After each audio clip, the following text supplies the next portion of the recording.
NFL record for the worst completion percentage.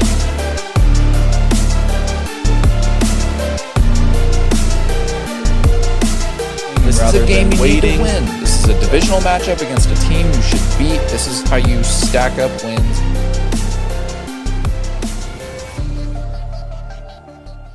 Welcome back to episode 14 of i75Live.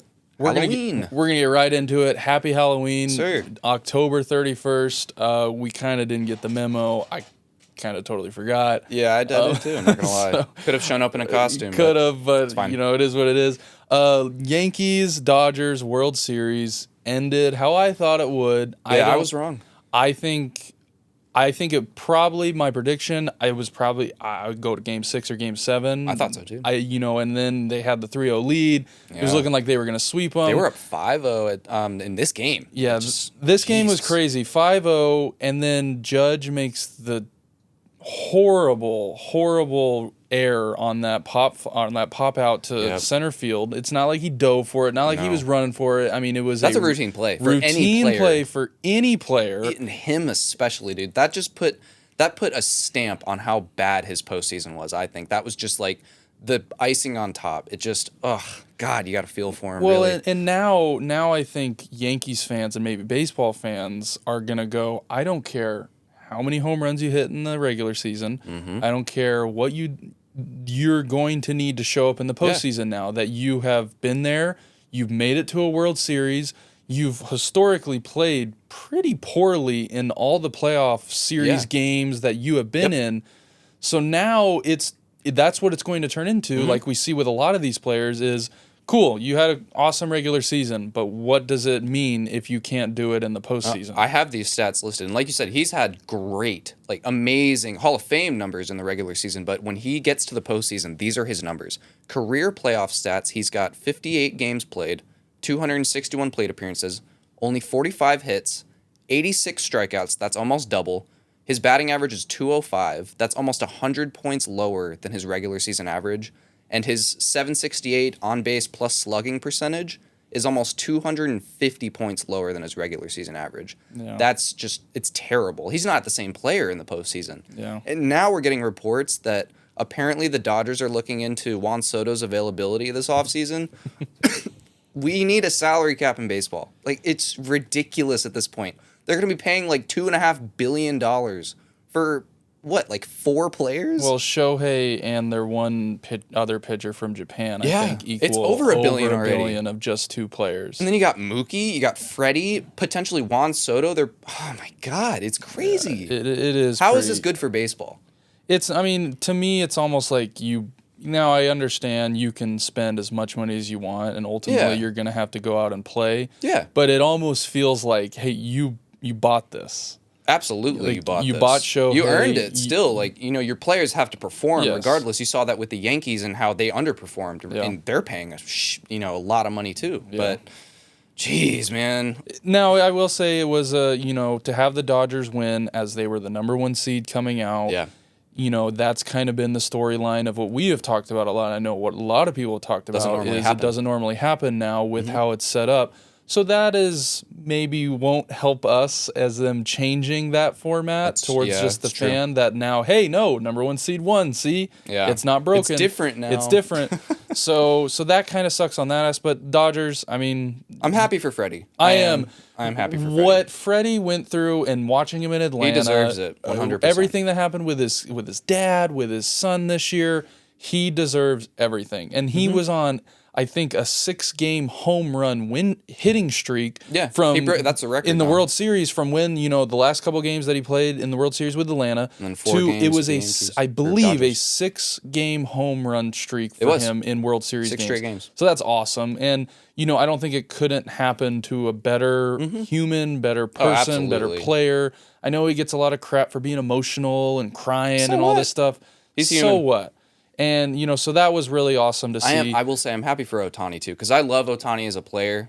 He's great for the sport of baseball, and obviously the league highlights him every chance they get. Yeah. So it's good to see. That's an understatement. Yeah.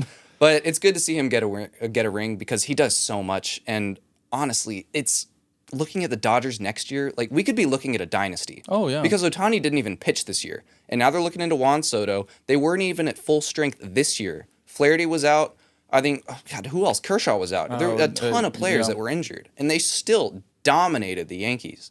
So it could be looking like this for years to come. And I don't know, man. When's the last time we saw a baseball champ, one, go back-to-back, but maybe even 3 in a row? Like, we could, it's really a topic of conversation now. Yeah, I mean, over the next 5-10 years, it's not crazy to say that they'll win, 3 or 4 more.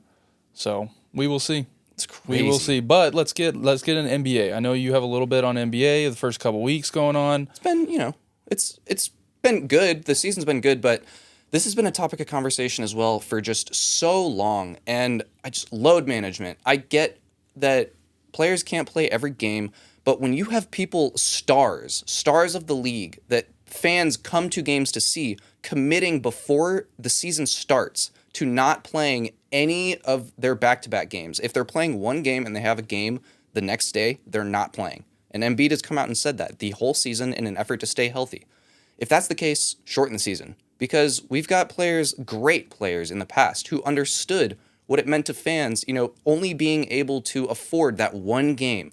And how do you pick a game to go to if you're worried about your favorite player even playing? You got Kobe Bryant, Michael Jordan, LeBron James talking about, they know how much it meant to fans. And it's so bad for the league. And I looked at this. Their numbers are way down this year across the board in the NBA. Like television numbers? Yes. Okay. Yes. And I think this is part of it. Yeah. I'm not certain, but I really do think it is. Yeah. It's crazy. Yeah.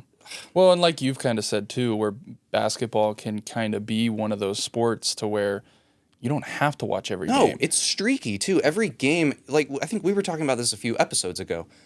A team could be up. The Bulls played last night and they were down by 20 and they ended up winning the game by 3. So it really just tune into the fourth quarter. You're not missing any of the action 1 through 3. Yeah, it's not like football to where I mean, only a couple games every weekend. It really forces you to sit down. Hey, I'm going to watch all these games.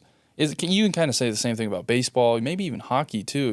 Football is the only sport that I truly think watch every single game. You watch every single game, no matter when it is, who is playing. It could be, we complain about it, but if it's the worst team on prime, if it was the Patriots and the Titans right now on primetime, I'm watching it. Guess who's watching it? Yeah. I think a vast majority of NFL fans and just people in general over an NBA game, over a baseball game. Absolutely. Even me personally, I would probably watch a football game over a World Series game. I did. What was it? They had one game that coincided with primetime games. I was watching the football game. Yeah. So I just it just speaks to it again. Let's NFL though. Week 8 recap. National Tight End Day. Best one so far. There was a record set, 16 touchdowns, 177 catches for tight ends across the league. Those were both NFL records, not just for National Tight End Day. That's a record in general. Yeah. Crazy. That was awesome. I mean, it seemed like on Red Zone, every other touchdown was from a tight end. It was like, oh, he scored. Oh, he got one. We should have put together a National Tight End Day. We should have. We missed out on free money. I did it last year. You won. For the fun of it, and I won. And this year, I don't know what I got busy Sunday morning, and then all of a sudden I was staring at my TV going, why didn't I would have picked you? I would have picked you. I would have picked you. I know I would have picked you.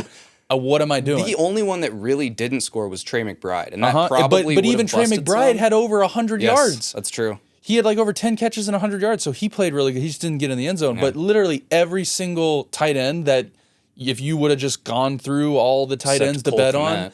Yeah, cool. Yeah, the Bears. More on that later. We'll get on them later. I got a whole spiel. But first game that was pretty, I think, a little bit of an upset. I actually got this one right. You got this one right. Vikings Rams.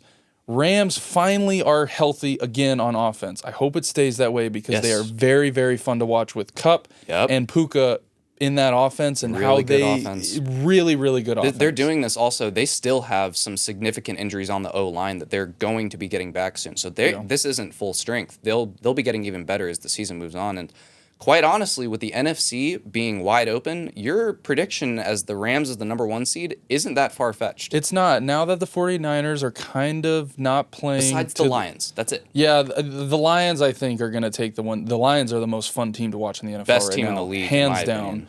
opinion. Just the way they play defense, the way they run the ball, the way they pass the ball, they're just the most fun team to watch I've seen in a long, long time. So I think when they were playing the Titans at halftime, I think Goff had the team in general had net 9 passing yards, or maybe a little bit more, but definitely not over 40. Well, Goff had... And they had 38 points already. That, and I think they had over 250 return yards. And your quarterback didn't even pass the ball for 100 yards. They are the So when best you can team put in the up that many points and your quarterback doesn't pass the ball for 100, I mean, it speaks to just the depth and the level of a football team you have and what Dan Campbell has done. So Lions, best team in the league, I think, right now. More on this Thursday night game, I want to talk about that face mask. I was about to bring that up, That too. was egregious. And now we're getting reports that apparently they're going to make face mask penalties reviewable, which it should have been already. I hate that they even got rid of the pass interference review, because that was good. Yes, it slowed the game down a little bit, but stuff like this happens. Well, and my thing too is I think what they have done a good job this year is the whole review assist that they have. Yeah. How do you have your people who are watching these games who are in charge of that and not phone down and go, yeah, hey, that was a blatant face mask. And the It's ref very coming obvious. out and saying that Throw he the didn't have a flag. good look at it, and Yeah. then you get that screenshot of his eyes literally in line with the face mask and Darnold's neck being yanked to the left. It also cost me a bet. I Yeah. needed Sam Darnold with 25 yards on that Final last drive. garbage drive, and so that also fueled my anger a little bit to Sorry, that. man. But yes, I think if you're going to review some of these other things, and you're going to have, like I said, they've done a very good job of changing spots of the ball and go, no, that was a first down. No, it wasn't a first Yeah. down. And it happens like that. And Why it can't really you do that there's so across the much, board? Yes, I agree. When it's something was that obvious to where if there are people watching it, how did you not phone down and go, nope, no, throw the flag. If me watching as a fan can see when something is a blatant foul, why can it not be changed by the people that are also watching the same thing I'm watching? With all the technology and all the cameras and all that NFL crazy, is, man. you have something like that has to be done. Next game, Packers Jaguars. This game was a little closer than I think people thought because Jordan Love got hurt with a groin injury. Malik Willis was able to preserve the lead, though. Again, he can't. That's what he's. You can't say 3-0, but he's come in and done pretty good for them. I actually had a conversation with someone about this in our comment section on our post about, I don't remember which one it was, but we were talking about how situation matters. And Malik Willis was not doing this in Tennessee. And then all of a sudden he shows up in Green Bay this season. He didn't have a training camp or anything, not much. And he's winning games for them. He hasn't lost a game. And so situation absolutely matters. The Packers have it right.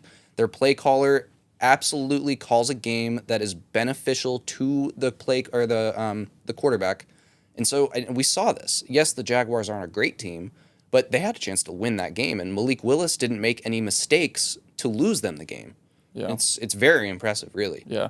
To go on some of the comments we did get we've been talking about it with Washington and how Jaden Daniels is really reaping the benefits of having a good offensive coach.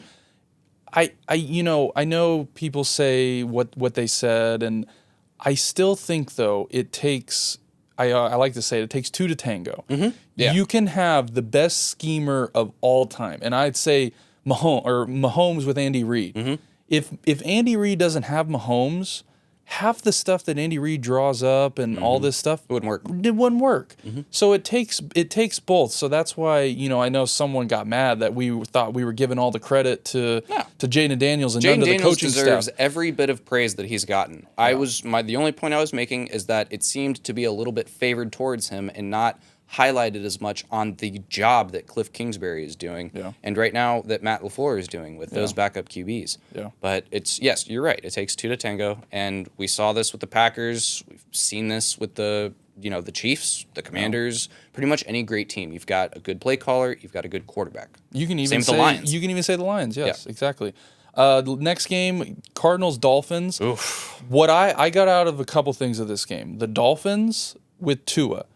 Tua is a good quarterback. Yeah. And you saw that with the offense they were running. Absolutely. It was night and day when you had Tua in there. They were actually able to move the ball finally. Tyreek was getting catches. They were Achane was running really good routes out the backfield. And so that offense and Tua, now say what you want, say it's a perfect fit for Tua, say it's a perfect fit for whatever you want. But Tua is a good quarterback. Like I've said, there is a reason why he was the leader in passing yards last year. Yes. Say what you want with who he has to throw the ball to. We saw you can't just plug in anyone and they're going to be able to throw the ball to Tyreek Hill for 150 yards a game. We saw that. Yep. So, but to go on top of that, them blowing a 10-point lead in the fourth quarter with that fumble for the safety to the Cardinals, to where the Cardinals have been very, very hot and cold this year. Not a good look. Do you think McDaniels is on the hot seat? With all the talent he has, maybe not, because he's going to say, I didn't have Tua for half the year, so what was I supposed to do? Yeah. Now I think he goes at least one more year, and if this year is this a next contract year for him? I'm not sure, but if next year ends up being very similar to what, and it's just kind of mediocrity, and they're paying all of these players all this time in a win now formula, I wouldn't be surprised if they ship him out. I know Chris was talking about how the one play when Tua ran out and was scrambling, screaming at his TV to get down. I think what everyone are you doing? was. I love that the crowd erupted when Tua slid. And the players too. Like a Tyreek Hill came out. Yeah. So it seems like it is kind of a little joke it's not something to joke about, but that man is yes. one hit away from dying. Yes. It's not something to joke about. I'm sorry, but next one though, my Patriots. Congrats, man. Win in the Jets. This one has to feel good. Oh, I love beating the Jets. It kind of does suck because I want to get a top 3 pick in the draft, and ultimately I think that will happen. It would be cool to get the number 1. Travis Hunter. Travis Hunter would be really cool because we need some help, whether that's on offense or defense. But to beat the Jets, to beat Aaron Rodgers, it was pretty. As a Patriots fan, hating the Jets, and we've kind of always been the bigger brother who bullies them for 20 plus years, and we're still doing it even when they bring in Adams and Rodgers. In a rebuilding year for the Patriots. And Drake May didn't even play past the second quarter because he got hurt. Did see news that he is doing better this week, and so he is potentially playing. Yes, hopefully. But it was pretty awesome to beat them, and the Jets now going 5-game losing streak. They're running. Rodgers is running out of people to blame. Yeah, dude. They're running out of people to bring in for help. So they had Hassan Reddick this game. There's no excuses. But again, though, he hasn't played, so you can't expect much from him when he's didn't come to camp 8 weeks into the season, and then all of a sudden he gets thrown out there. So, but it was. I wouldn't say we're back. We're definitely not back. Pats are back.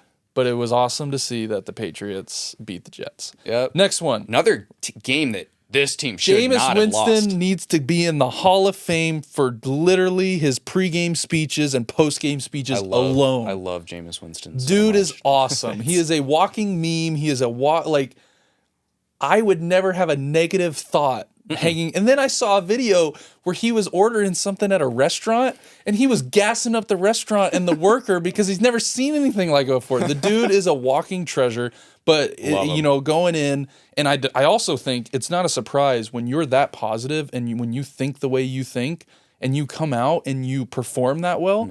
It shows. And them to beat the Ravens when the Ravens are playing really good right now. I know we're going to get more excuses about Lamar and his receivers he passed the ball to and not being able to catch it. This one, they definitely that one was bad. They've got a reason to be upset. The deep ball this to time. Bateman that hit him literally. You can't drop that. Oh, my God. But yes, the Ravens, very good. Derrick Henry, like we've seen. So the Browns to come in with everything going on. They really rallied behind Jameis. I will say, though, we talked about this segment, what was it? It was last week or the week before, about how defenses, the great teams have a great defense, and they're playing complementary football. The Ravens have kind of been doing that in spite of their defense so far. This season, they have 8 dropped interceptions. So they need to get that secondary figured out. If they want to make a run at a Super Bowl, but even make a run at the Chiefs, you can't have that happen. In this game alone, they had 3 dropped interceptions. Yeah. And a couple of them would have ended the game. Well, Hamilton had one at the end would have ended the game. it was game over. in his hands. Yeah. No one tipped it. It was a clean. It was like he was the receiver on the play. Just dropped it. Yeah. Next one, suck. Eagles, Bengals. We went into this game saying this is a must-win game for the Bengals. The Bengals got so lucky that the Ravens lost, but the Steelers just keep on winning. The So Steelers keep on Bengals- winning. Bengals needed this game, and they just, I don't know. They can't play defense. No. Their offense is good enough, I think. They cannot play defense, though. And the Eagles, I will say, have started to really... They're starting to pull away. And you have A.J. Brown, very good. Their Devontae Smith, secondary's playing really good. very well. They're- Those two rookies. Yep. And that's we highlighted them at the beginning of the year, too, to where they could really make an impact. And that was what we felt like that's really what they needed to take that next step. It's happening. Because their D-line has been very good. Their linebackers are a little bit older, but very, skilled veteran guys who know what they're doing. Yep. And then, on top of that, Jalen Hurts, I think, is a great quarterback. He had a great game. When you have running the ball, he had a fantastic game. I played Yeah. against him in fantasy, I so did that too. sucked. I also had him in a league too. He won me a matchup. I think that was the league that you and me played in, Sorry. so that wasn't very fun. But yeah, no, and then Saquon, on top of that, you throw in Saquon to that offense, he makes everything go. my season bet for him is looking so nice right now. that- Kyle Pitts, Cup. Oh, Kyle Pitts with 2 touchdowns. Bijan. I know Derrick Henry had another one. He's sit at 9, and his over was 10.5, and 2 more halfway and through that the season. catches. But yeah, no, I think the Bengals, it's unfortunate because I like the Bengals. I like Joe Burrow. I like Jamar Chase. I like T. Higgins. We saw what Joe Burrow said after the game about how they need to win. I think he said 10 games normally gets you into the playoffs, and for that to be possible for them, they need to win 7 out of their last 9. Yeah. So do we really think that's possible with them having to play the Ravens again and the Steelers twice? I think it's possible. I really do, because I think Joe Burrow is able to put on that Superman cape and I think they really need to make a trade for someone on someone the on defense. defense. Yes, someone on defense. Whether that's a linebacker who can help with the run, whether that's a safety who can help, cover some of these receivers. They're going to have to, play with the Steelers, with the Ravens now getting Deontay Johnson. We'll talk about that a little bit later in some of the big trades. But yeah, Bengals, it sucks because I was very high on them this year. They start off slow every year too. do. It really just shoots And them in the foot. they started off slow. They were like, okay, maybe they're back. They're playing very good, and now this happens. right back to it. So, Colts, Texans. Hey, you know what? Can we take a sec? I'm kind of tired. I'm gonna go step out real quick. Okay, and That's okay. You can handle this on your own. third and goal. Promise? Third and goal. Okay. I kind of need you. Okay. I don't know, man. That goes on top of it's not a surprise. Everyone saw what happened in this game. Yep. How do you take yourself out in a third and goal? goal. And you're the quarterback. Now And then admit to it in a press conference right after the game. Now, I understand. You get tired, long drives, you ask for a break. That's why you have your backups. But you're the quarterback. You do not come out of that game unless you are injured or hurt. His old lineman was coming out after this game saying, "We don't do that. Yeah. That's not us." And he got benched right after this game. I think obviously his play had something to do with it, but this was Yeah, This this was like sold the it for cherry him. on top. Yeah. And well, let's talk about, because you had a lengthy career. High school, you played in college, 2 sports. Did you ever tap out of a game like Well, this? I would say it's not like I didn't play quarterback. So I think That's true. quarterback is a you little played bit different. receiver. You running around I every just play. think unless you are injured, hurt, or literally cannot breathe, you are not pulling yourself out of the game just for the pure competitor that is within you. Yeah. If you are tired, if you just absolutely, now lacrosse is a little bit different because it's a lot of subbing back and forth of position. So I would say that, but in football, you are on that field. I mean, because there's a good chance that if you're on offense, you could only get 3 plays and then you're punting the ball. Yep. You need every single opportunity, take advantage of every opportunity you They have lost on that that field. game by 3. And that possession, I don't remember if they ended up scoring on that drive that Richardson came out. But even if they did, it just, God, you can't do that. just don't you do really that. can't do that. You don't do it. You had the game, too. It was Well, in your grasp. And the Texans, a huge division game where the Texans are down bad right now. And they've when it already comes beat to you injuries. once. So now, it was just a missed opportunity, and I think he got punished for it. Deservingly so, he got benched, not just for this week, Yeah, they but said he's done. the rest of the season, which if you're a Colts fan, and I talked with our friend AJ about this too, this is a good thing.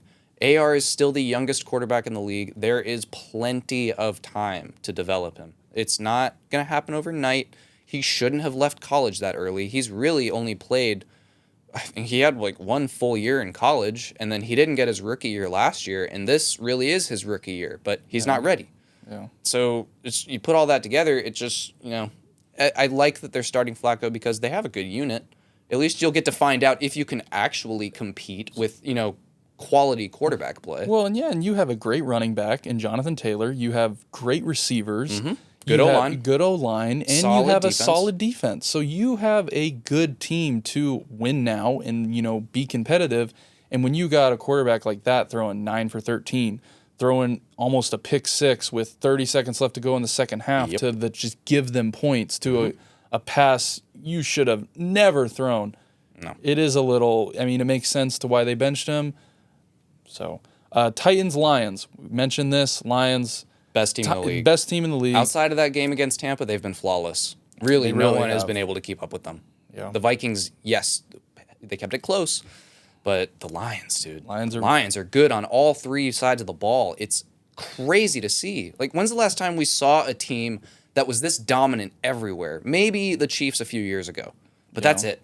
Yeah. I'm struggling to think of a team that was blowing teams out of the water week after week. And doing it every week is different. Every week. Like, how do you go in and prepare for this team? They can run the ball for 200 yards. They can pass the ball for 300 yards.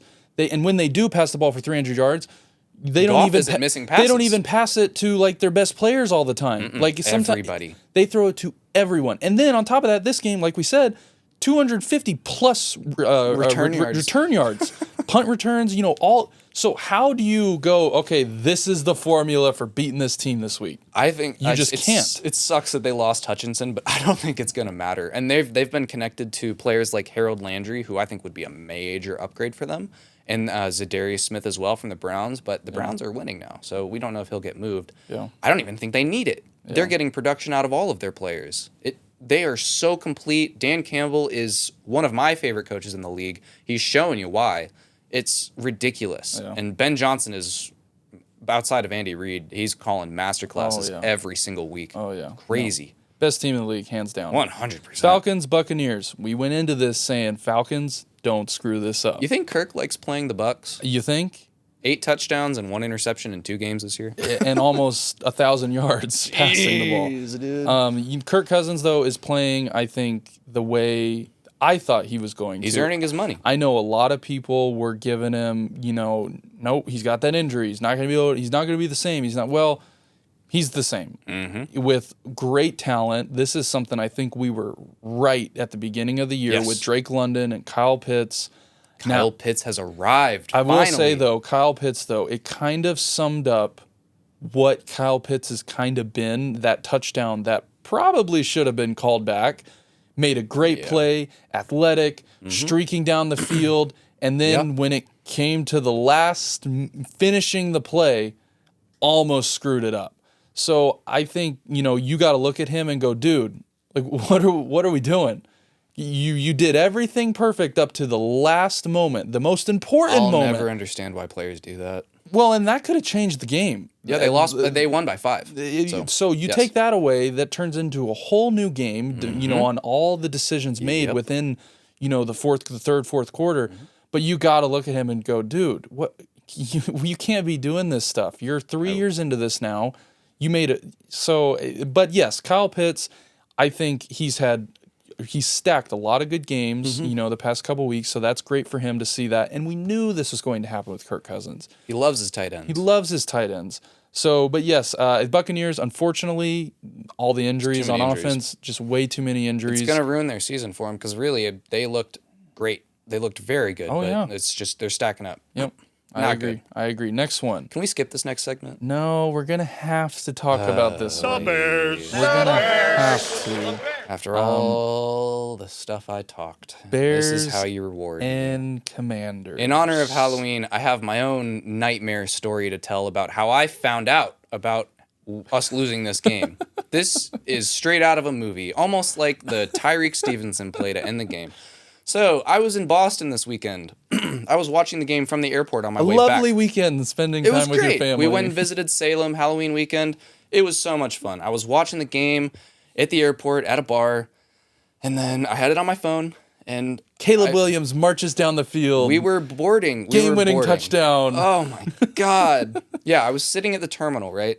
And there was we had just scored the touchdown. Finally, after that play to our backup center, Caleb drove us down again, and this time we scored. And I watched the last few plays, not the last 2 plays, but I watched the last couple of plays on Washington's drive. And I was like, okay, I think I'm okay to board this plane now. And so I get on the plane and I'm walking through the tunnel, and I get on the plane and I'm just sitting there. I'm like, oh, thank God we won that game. And I'm walking down the aisle, and then I just hear a guy go, "No effing way." And my heart just sinks. And I'm like, what did you think happened? Here we go again. I knew exactly what happened. I didn't even need to look at his phone. But I did look at his phone, and I see Dan Quinn spiking his headset and Washington rushing the field.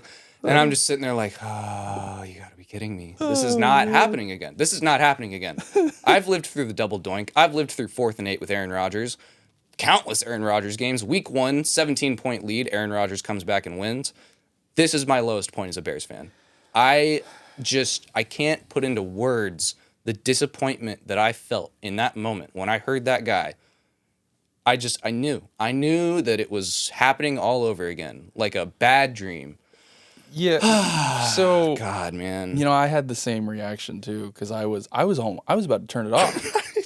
I was sitting there in the living room. I was like, Stuff okay, you can't make up. hey, this is great. Caleb Williams, even with all the crappy play calling, he marched down the field, scored a touchdown, and build on that. And then all of a sudden it was like, oh, now, you know, they got 50-yard line. It was like, oh, they got a chance to throw this thing. They're going to do it. And then what really got me, though, is after the game with celebrating before the play was even started. And then he was the one who touched the ball to tip it to score the touchdown. That is so embarrassing. Dude. So, and he's one of our best players on defense. He is. He played very good that game. I have a list of all the things wrong, even before that play, of why we lost this game and why Matt Eberflus will not have a head coaching job at the end of the year. Back-to-back QB draw plays on 2nd and 3rd down near the goal line. Back-to-back QB draw plays. When have we ever done that? Why did you do that? And then to follow that up, we run a fullback dive with our goal line back in the game. We hand it to our backup center after Caleb drove down the field, made a great play, and that is how you reward him. I can't. And then completely unorganized on the final 2 plays. Just I can't. Why? We had 3 timeouts going into that final drive, and you didn't think to use one of them to make sure your guys were set. After the game, Eberflus doubled down and said that his guys were in position for both of those plays. And that the 15 yards that they got on the first play didn't matter. On that first play, he said that play didn't matter. On the sideline, you can see him gesturing to our corner to press up, which obviously means you didn't think he was in position. But yes, doubling down on that, giving them a free 13 yards. If they don't complete that pass, the Hail Mary is 65 yards instead of 50, like 52. And the ball didn't even make it to the goal line. It was right in front. And so you can't say that play didn't matter. And then Dan Quinn comes out after the game and says, that was the key play.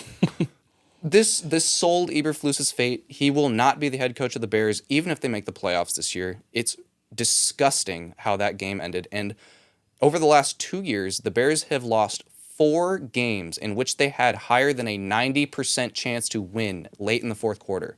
That's unheard of. The Bears. The Bears. How do you do that? And then on top of this, we had a QB spy, a linebacker QB spy on that Hail Mary. For what? What is he doing on that play? He's not rushing. He's just mirroring Daniels, making sure he's not going to take off for 50 yards. Instead of having, I don't know, Rome Odunze in the back or a tall DB. Or just blitz them. Anybody. Or we saw earlier in the year when the Lions had the Vikings had a chance at a Hail Mary, the Lions blitzed them. Yeah. And Darnold didn't have a single second to get the ball off. So why didn't we do that? And then obviously Tyreek Stevenson's busy taunting fans instead of with his back to the ball. I like Tyreek as a player. He owned up to it after the game. He apologized. I hope that this is a learning moment for him. He's still a very young guy, but this sucks for him. I feel for him because no matter what you do in your career, people hear that name, they're going to be like, oh, the guy from the Hail Mary in Washington. That's going to follow you forever. Forever. And then to have analysts and former coaches and Rex Ryan saying that this was the dumbest thing he's ever seen a coach, do and say after the game. It just, oh my God, why is my team always, they continue to find ways to surprise me and to lose games that they shouldn't. It just, I'm out of words. I can't. I mean, for me too, I was just like, my mouth, like, I was like, wow, that happened. So to round out the last couple bit of these games, Chiefs, Raiders, Chiefs won. Raiders. Travis Kelce finally scored. Travis Kelce scored. Raiders are bad. They're just really bad. Chiefs this got away with the another. Chiefs won by 7. So yeah. I think the Chiefs, yes, they're undefeated, but they're vulnerable. I do think if the right team comes in and plays them very well, plays a good game, they can lose. Yeah. But there's only a few teams that can do it. We talked about this last week. The Bills, Texans, and Steelers are really the only 3 that I think have a chance. Yep. So we'll see. It just, yeesh. Mahomes is Mahomes, and he's going to continue to do it. Cowboys, 49ers. Cowboys suck. And it's awesome to see, I think, for everyone who's... I was right about them at the start of the year. They are crumbling. Yeah, I mean, they have no run game. And it's they hurting have them. There's one person that they can throw the ball to, maybe Ferguson, but even he's not getting a ton of targets. CeeDee Lamb is their whole offense, their whole everything. It's bad. This is the only reason they kind of came back in the game against the 49ers. That's always been the story with them. They get down and then Dak throws up garbage time stats. Yeah. Just bad football team. Bad football team. 49ers looked good, though. Their defense looked fine. Their offense, George Kittle had a big day. Still dealing with injuries. I know Mason really didn't play much. Pearsall had a decent game. And Garendo was the backup. He's like their third string running back, and he went off when Mason came out. He played good. So and McCaffrey, apparently there's news that he could be coming back soon. Well, not for certain because, Achilles in both? Both of his legs. Achilles tendonitis. Yes. In both his legs. Oof. So we will see. Last game, Giants, Steelers. Steelers, I mean, they keep winning. Their offense looks good with Russell Wilson. He can throw really the ball. Good. He's really only got one reliable guy to throw it to. This is true. He's not as mobile. Well, Freiermuth. But I think, him throwing the ball to Pickens has been great. Yeah. Their running backs are pretty good. So we will see. The Steelers just keep on winning, though, and they have just been... I mean, they're winning their division against the Rays. I didn't think this was going to happen. Very good division. But kudos to them, Steelers. The Giants just seem to have so much going on internally that's just not good. That 2-point conversion was just... That was ugly. And you saw... I don't think I've ever seen Daniel Jones pissed. He was really animated. So what do these guys do after this season? They've already committed to Dable and Shane, their GM, coming back. So where do you go from here? They'll get rid of them. They'll draft a guy. Daniel Jones? They'll draft a guy to replace Daniel Jones. Really? Yeah, I think so because I think they wanted to take a quarterback this past year. Didn't have their guy. Like a Bo Nix maybe. I don't know, but I think they definitely did. He's done with them. He's done with Jones. It's bad. Regardless if it's Jones' fault or not. Honestly, yeah, I do too. I do too. Not pretty.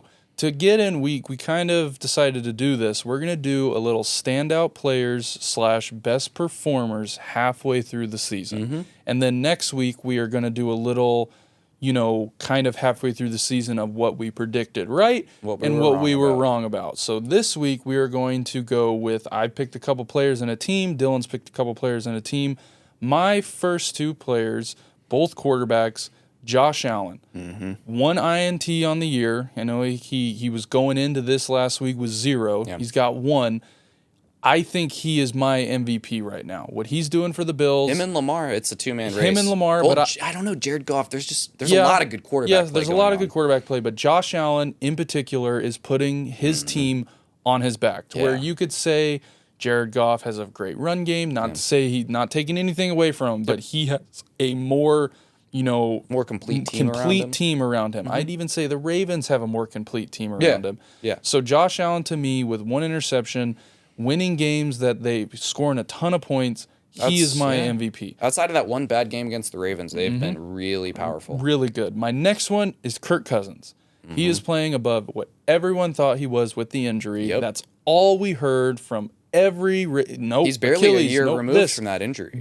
And you know what he's doing with Drake London, what he's doing with Bijan, with Tyler Algier, with Kyle Pitts. London, he Mooney, is really playing, I think, to what we saw him do with when he was playing with Jefferson and Addison and all those guys. I will say though, Falcons as a whole, they need to figure out how to at least get QB pressures. Yeah. 6 total team sacks halfway through the year is terrible. That's ugly. That is terrible.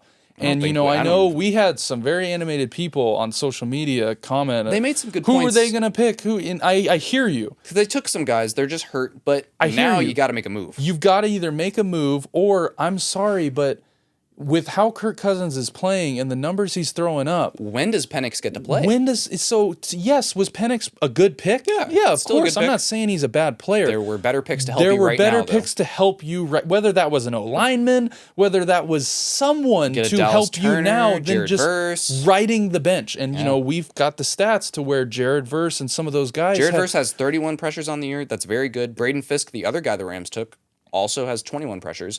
Very good. Latu has like 17. It's just...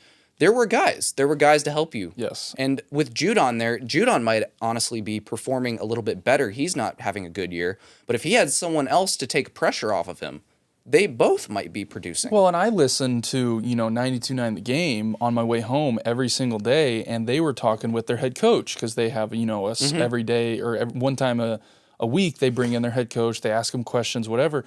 And he flat out said, Judon is not doing what we brought him here to do. I like when a head coach will just say it cut and dry. And I bet Judon appreciates that too. He doesn't want That's what he said. He was it. like, now look, is there stuff that he's doing that, most people don't see that is helping us out? Yes, of course. But we brought him in to sack the quarterback and pressure the quarterback.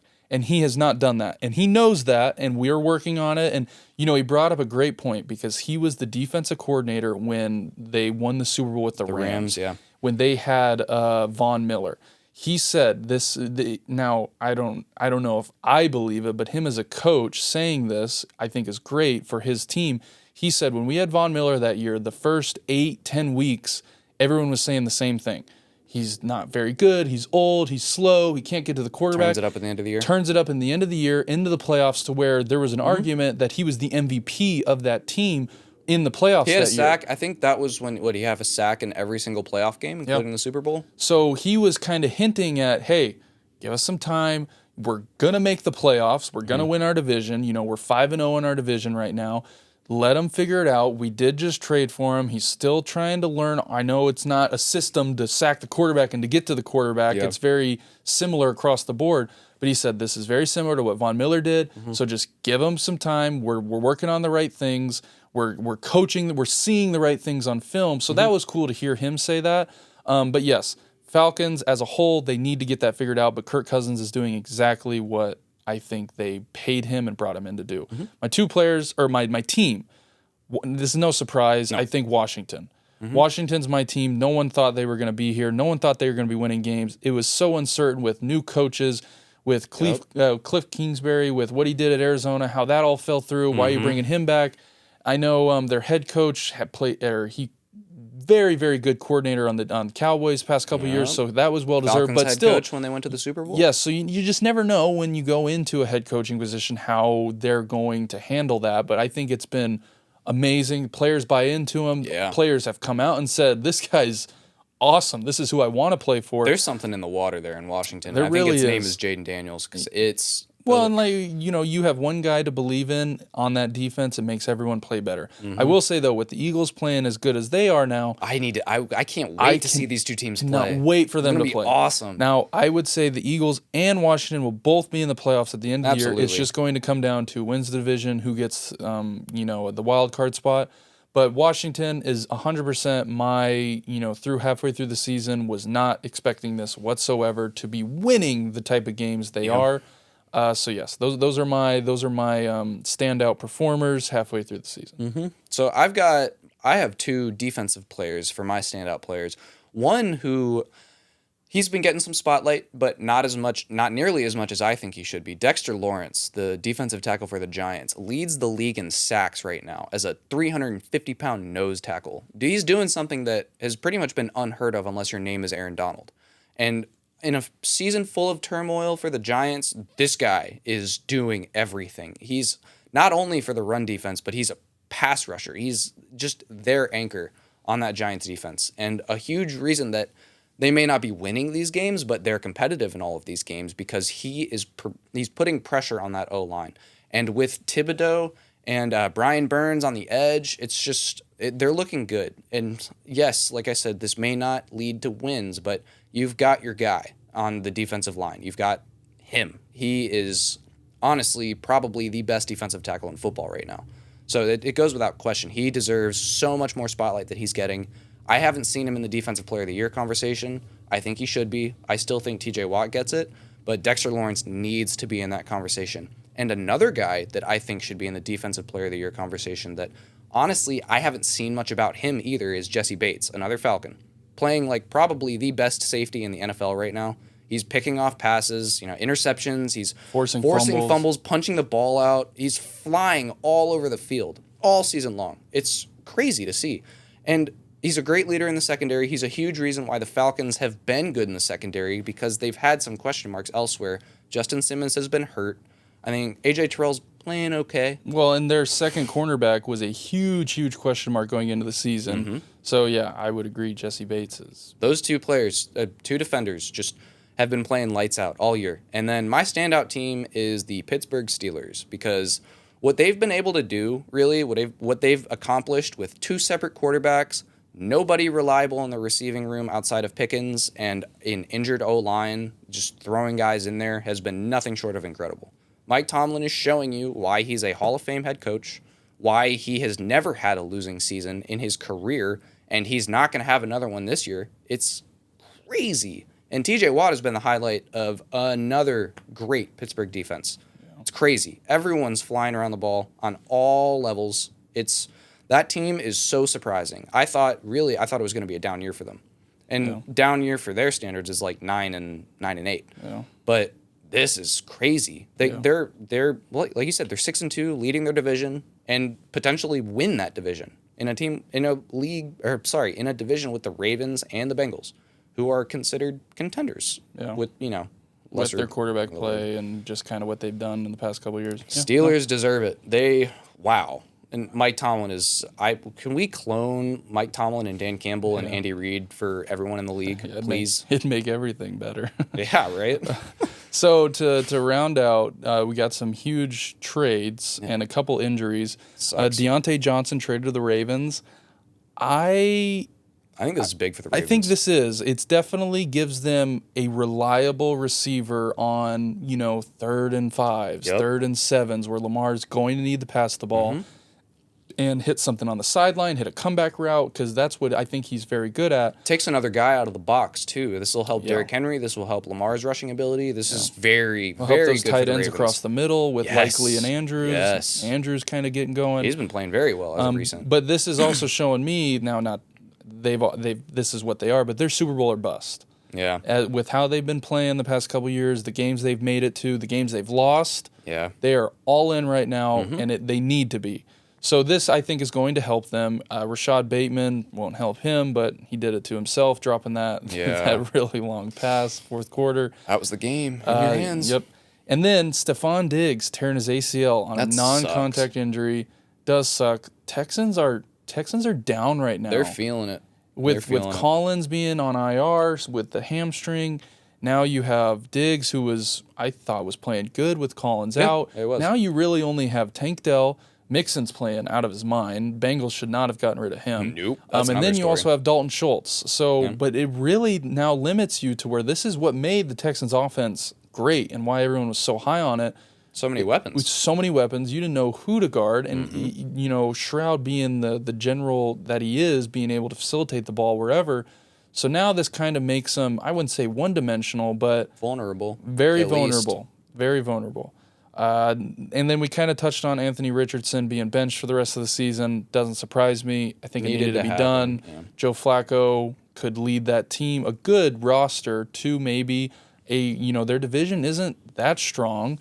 Not with the Texans you playing get a there. good win streak. The Texans are down bad right now. Mm-hmm. You never know. Titans are out of it. I think the Jaguars aren't doing very much either. So it's the Colts and the Texans. Yep. And I think I had the Colts making the playoffs. So kind of looks good for my end of season predictions. Yeah. We'll see. So Week 9 NFL preview. We're gonna run through these games really quickly. Every single week. I feel like last year there was a handful of games every single week where it was just like ugh. But this year has been really good. I think that just means the league as a whole has become more competitive. It's not as top heavy as it once was. The AFC a little bit still, but I mean NFC's wide open. Yeah. We're seeing some really good matchups week after week. First game Thursday night, Texans Jets. I'm gonna go with the Texans. I don't trust the Jets whatsoever. I know they're the home team, notorious. The home team always wins on Thursday night. The past I don't even know how many games. There's nothing about the Jets team that makes me confident in saying, yeah, they're going to go in and beat a team like the Texans who have a very good pass rush on a Jets O-line that has not been playing very good at all. So that kind of limits maybe Breece Hall getting going in the run game. Yep. Rodgers not being as mobile as he used to be to get out of the pocket to avoid some of that stuff. Yeah. And I think the Texans offense will be good enough to beat the Jets on this one. I have the Jets just because my answer might have changed if Diggs was playing or if Collins was playing, but they're not.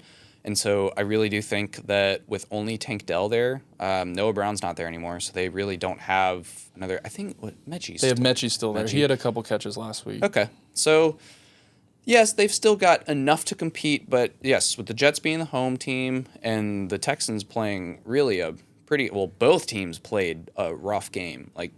They've got to be exhausted coming in Thursday night.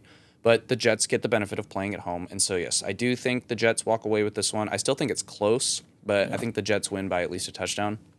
So, yeah. Gotcha. Next one, Commanders-Giants. Commanders, I think... This was a close game the first time they played. It was. No touchdowns I think the Commanders Washington. will win. The Giants are down bad. They've got a lot of crap going on I don't think right this now. game is as close as the first one. Yeah, I don't either. So I think the Commanders take this one. Jayden Daniels is playing really good. Defense is playing good. Coming off of that Bears win, that's going to give you some juice regardless of how it ended or how close it was. Got to be the hottest team in football besides the Lions, really. So Commanders, I think we're not, again, this isn't a prime time, so we're not keeping track of these, but I think the Commanders will take this one. Next one, Dolphins-Bills. This is a huge one. Yeah. Historically, this has been a huge rivalry the past couple of years. The Bills have kind of dominated it, and it's in Buffalo.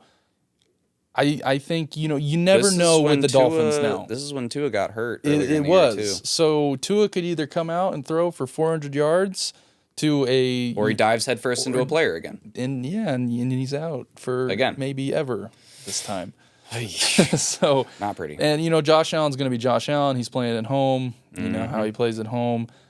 I think this will be a high-scoring game, I will say. Yeah. With two offenses that could put up some points. Josh Allen likes to beat up on the Dolphins we've seen. He likes to talk crap. He likes to. So this will be a fun one. Next one, Cowboys-Falcons. This is going to be a really high-scoring game. This is going to be high-scoring. Wow. In Atlanta, this would be a fun game to go to. This would be awesome. Too bad we couldn't find this one to go to. Cowboys look like crap. I think it's awesome. They look like crap. I think everyone Deron Bland is back this week, though. We'll see that. Yeah, so him and Diggs are finally on the field together. That'll help. But Cowboys are just, you're facing a Falcons team. Their strong suit is their secondary. What can the Cowboys proven they can only do this year? Is throw the ball. So to me, it's just a really bad matchup for the Cowboys when it comes to what they can do on offense versus what the Falcons are really good on defense. If the Cowboys want to win this game, they're going to need to find some kind of production on the run. Something. Against a Falcons team who has been a little bit liable to letting up. You saw it against the Bucs. Bucky Irvin was playing really good. They just got behind and kind of had to abandon the run game. So, yeah, this is a bad recipe, bad matchup for the Cowboys. I think the Falcons win this one. Next one, Bears-Cardinals at the Cardinals. This could maybe be a little bit of a trap game if the Cardinals decide to show up and play like they have been. My prediction, the Bears have never fired a head coach in the middle of the season, but if we drop this game, I think he's gone. I really think he's gone. And with interviews coming out, either like just this week in specific, Eberflus is losing that locker room. I think DJ Moore came out in a press conference and was talking about how he did not like the play, the fullback dive to the backup center. He said, we ran it in practice. I didn't think we'd ever run it in the game. And then you've got Kevin Byard, your starting safety, a captain, talking about how he would have pressed up and called a timeout before the Hail Mary. And just, it's not bad. Yeah. Not good at all. And then you showed me a clip of Caleb talking about, yes, it's taken with a grain of salt because I don't think he was taking a shot at Eberflus, but he was talking about how you could definitely imply it. Oh, you can absolutely and imply I it did. like this. Okay teams are led by, or nobody leads in an okay team, and then with good teams the coaches lead, and with great teams the players lead. And so, AKA, our coaches suck. If we want to win, the players need to do it. That's what I got out of that. You got to win this game. But you have to. I'm not gonna lie. I'm kind of rooting for them to lose so that Eberflus gets shown the door. God, how the tables have turned. God, I'm so done with him. I'm so done with him. Funny. Like I said, I think he's gone regardless of how this season goes, just based off of his blunders in the past with losing games that you shouldn't. I don't think he's fit to be a head coach. He's a great defensive mind. He calls a great game defensively. If there was a way for us to demote him to DC and then go and get a real head coach, I'd be all for it. But I don't think that's how that works in the NFL. I'm struggling to think of a time where that's ever happened, or where a coach has willingly taken a demotion like that. So it just, no, not good. Yeah. Next Gross. one, Rams, Seahawks. Rams are playing really good. Seahawks have played very good too. In Seattle, high-scoring game, I think. High-scoring game. I like the Rams offense. I'm going to go back. I'm going to say this is why I like them at the beginning of the year. When they are all healthy, they have a very, very good team. Oh, absolutely. And with the rookies that they drafted on that defensive line, we also said that they drafted very well. Not a surprise that the two rookies who have the most QB pressures this year, both on the same team, and they both were drafted by the Rams. And they were both teammates at Florida State. No surprise. So this just speaks to, I also think Sean McVay, if he turns this around, could be a Coach of the Year candidate. Oh, absolutely. With all the injuries and 100%. kind of what he's done with, and the drafting ability to draft another some of one these guys. I think is Andy Reid. Oh yeah, 100%. But he's in the conversation every single year. Next one, Lions, Packers. Another good one. Another great one. Will Jordan Love play though? I think he'll play. I think he'll be hobbled. I don't like this. I don't like the Packers. By trait, I'm a Bears fan, but why is the team not stepping in? And we've already seen him miss games and come back way too early once this year. And now he's dealing with a groin. In my opinion, it's not a groin. He probably retweaked that knee, in my opinion. But they're just, they're saving face and making it look better for them that, it's just another injury. He didn't come back too early. But what do you say if he gets injured again if he plays this week? Because you're throwing your season away almost. Because yes, Malik Willis is playing good, but is he going to win you playoff games? Probably against not. Teams like this in the NFC? No. Yeah. Nope. And regardless, I think the Lions win this game anyways because the Lions are just a different beast right now. Yeah, I think the only thing that the Packers have going for them in this game is that it's in Lambeau. And their defense, their secondaries. Yeah, their secondary is good, but like we've said, the Lions can beat you in a million different ways. They don't need to pass the ball. They do not need to pass. Yes. In my opinion, they don't want to pass the ball. Yep. They want to run it. So next one we're picking Sunday night, Colts Vikings. Mm-hmm. Joe Flacco coming in. You never know. Is Hawkinson playing? I know he's back. He's practicing. I'm not sure. I'm sure it's either this week or the next week that he's probably gonna start to ramp things up. I'm gonna go with the Vikings though. I don't think they lose 2 in a row. How they lost last week with the whole face mask thing. They're at home. I think they come out a little pissed off and they put up some points the way they have. Their defense is still very good, playing very blitzing all the time. Their secondary is causing a lot of confusion for quarterbacks. I know Joe Flacco is a veteran guy. I like the Vikings, though. I do, too. I would agree. The Vikings need to win this game. Yeah. One, because the Lions are making a run. The Packers keep winning games they shouldn't. They need to. Because this is a game you should win. You're at home. Primetime football. Your team's getting healthier. 40-year-old quarterback. Yes. Need to take advantage of this. Need to. And I think they will. I think it'll still be a close game because you got an actual guy throwing the ball now. It's accurately, and it's going to be a good game. But this last one, Buccaneers Chiefs Monday Night Football, this was a game potentially if the Buccaneers were at full strength that I might have picked the Bucs. I agree, but not anymore. I'm picking the Chiefs 100%. And they're at home Monday Night Football. I'm going with the Chiefs as well. like you said, if the Bucs were healthy, they had Mike Evans, they had Godwin, they had all their. I know their defense has kind of got a little healthier. Yeah, Chiefs. I'm not picking against them. On primetime game Monday night, they've had. Yeah, Not doing it. Not Sorry, doing it. Not I've doing lost it. money on you before, Patrick Mahomes. Never again. Not doing it. So to wrap up this week, bet of the week. My bet of the week is going to be Mr. Saquon Barkley over 88.5 rushing yards. They're playing a team that I think they're going to be able to beat handily. They're going to be up on them. I think it's going to be very similar to how a couple weeks ago when he almost broke his career high. Yeah. He's probably going to have a couple touchdowns if Jalen Hurts doesn't take them from him, but he's going to get 20, 25 carries, probably a buck, 35 when it's all said and done. So Yeah, I that's really safe. like Barkley this week. And this one right here, another one that I think is, yes, it's a high line, but for him, it's not really, especially with the game that they're going to have to play if they want to stay in. CeeDee Lamb over 88.5 receiving yards, I think should be, I think he'll hit that. They're going to have to pass the ball because they're not running the ball. The Falcons are going to be putting up points. he had 16 targets last week. So expect more of that.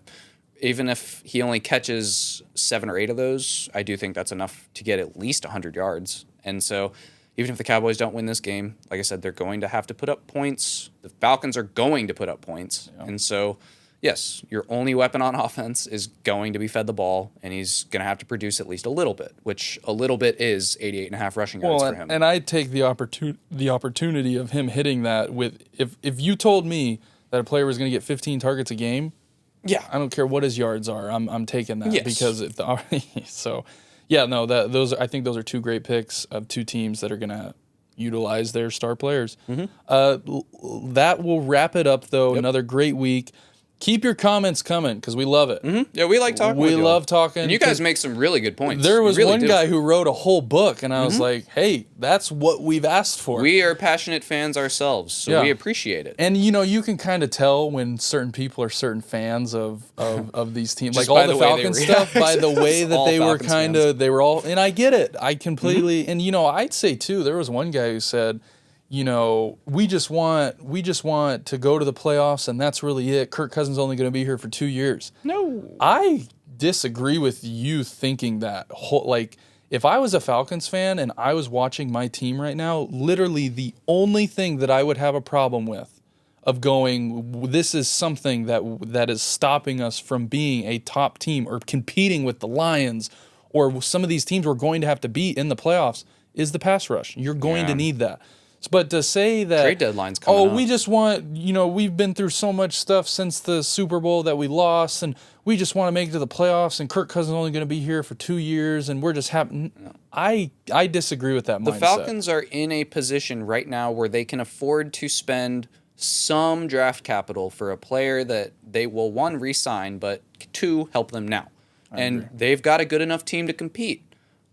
The NFC's wide open. I agree. We've said it over and over again. I agree. Any team can win. And you are going to We're get thinking of Washington potentially being making a deep playoff run. So why not Atlanta? You're going to get a home playoff game. You're going to win your division. Yeah. So it's don't sell yourself short. I understand being realistic but look at your team and go, our quarterback is doing what we paid him to do. We've got weapons on a good O-line, great running backs. We've got a great secondary, so have a little more faith, I would say, for the Falcons fans listening. But yes, the sacks, 6 sacks, that's an issue. Got to change. Got to change. But other than that, thank you guys so much. That is episode 14 in the books. If you have any thoughts on some of these games, keep the comments rolling. Like we said, we love it. And we will see you guys next time. Sir, it's been real, guys.